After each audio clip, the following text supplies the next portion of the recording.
Hey, welcome back to the channel. Thanks for tuning in. Today we're going to be working on this YZ450F fuel tank. I'm going to teach you everything I know about polishing tanks, and we'll go over the materials required. As you can see, it's got lots of scratches. It's almost like it's been sitting in the sun for a while.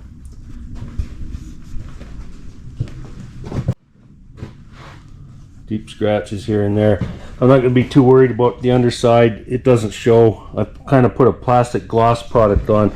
I actually just bought this SC1 high gloss coating. It sure works nice. Way better than Armor All, I can tell you that much.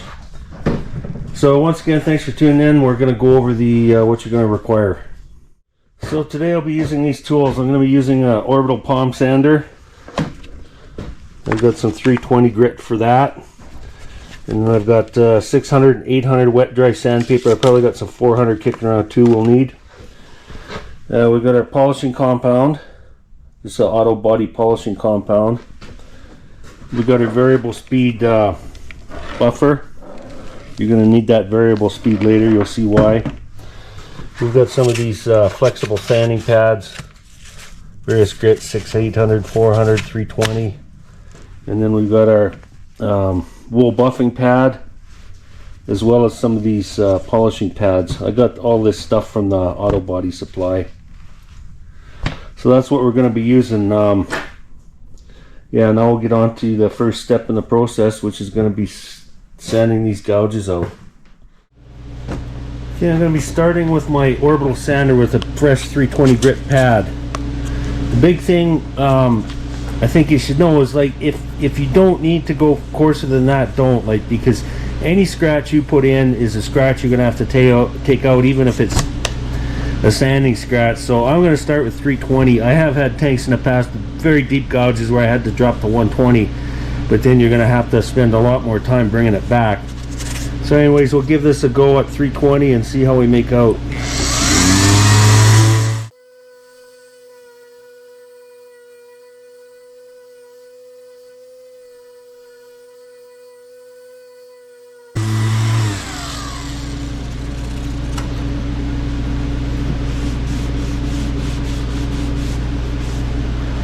So you can see a lot of the scratches are gone. There's still a few here, so I'm going to keep working away at 320 because I don't need to go any coarser. Okay, so I've got a little bit of water here. I've got my flexible sanding pad. This particular one says it's 400 to 320, so we're going to start with that. And that's when we'll find out how much more work we got to do as far as getting scratches out. This should reveal anything I've missed.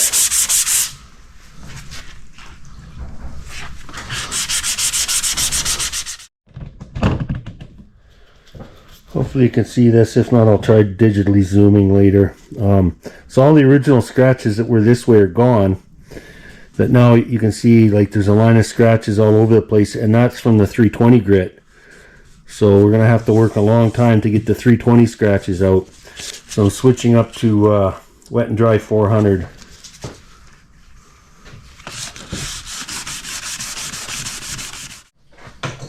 Another trick you can do at these hard to get at spots is use a little heat. Just be careful, make sure there's no gas in your tank.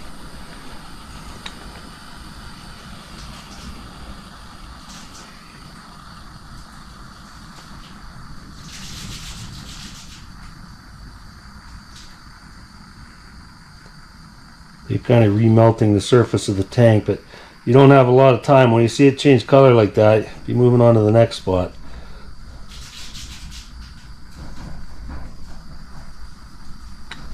I like using heat for spots like this where you can't get into sand or buff very well. I wouldn't recommend doing it on the whole thing, but it does help on these spots like this.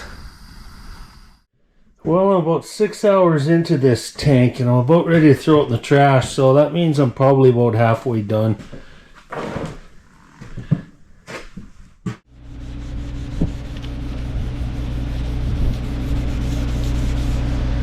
Okay, I'm up to 1500 grit now. I did add a bit of dish soap to the water, and that has helped. It kind of helps keep the paper from plugging. You can kind of tell when you're getting close because the paper quits making noise. If you hit a patch that's not quite sanded enough, you can hear it get a little rougher, the paper start to make noise. So I'll let this dry off and then we'll try a polish. Okay, I'm using my orange pad, which is the cutting pad. It's getting wore out. I'm going to have to replace it. It's just too many sharp edges I've hit over time. Now I'm going to use my polishing compound. You don't need a whole lot. So you like to spread it out a bit. Get a bit of water on the pad. A bit of water here. This is why you need the variable speed. When this is first starting to cut, it would fling everywhere if you let this thing go as fast as it wanted to.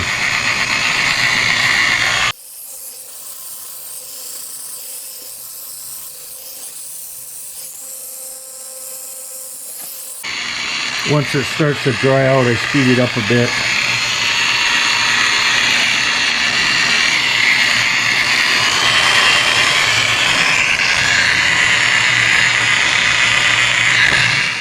Okay, now I'm moving up to the blue pad, which is a finer cut. I'm going to turn my speed back down. Okay, the very last process is the wool pad. I leave the wool pad dry. Some guys polish with them. It's just what I've learned. It's something you have to experiment with yourself.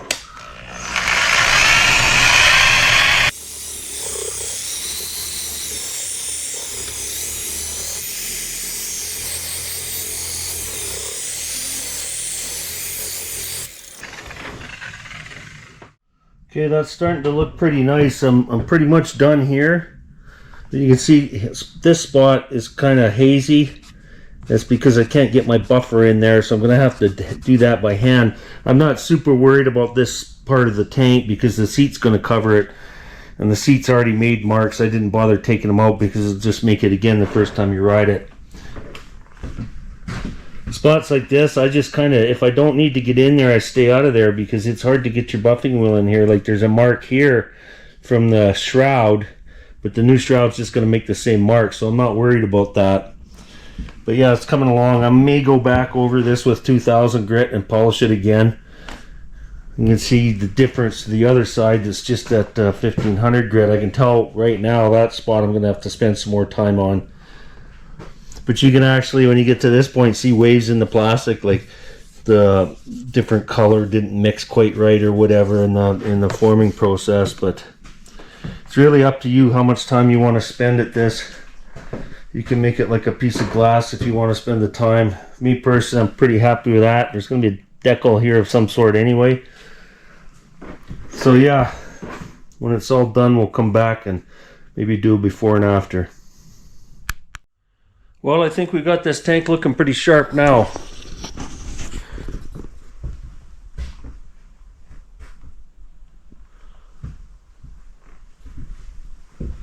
The amount of hours you can spend on shining this plastic is just countless. I've chosen to polish the parts that are going to show. I think it turned out really nice. I'll put up a little before shot here,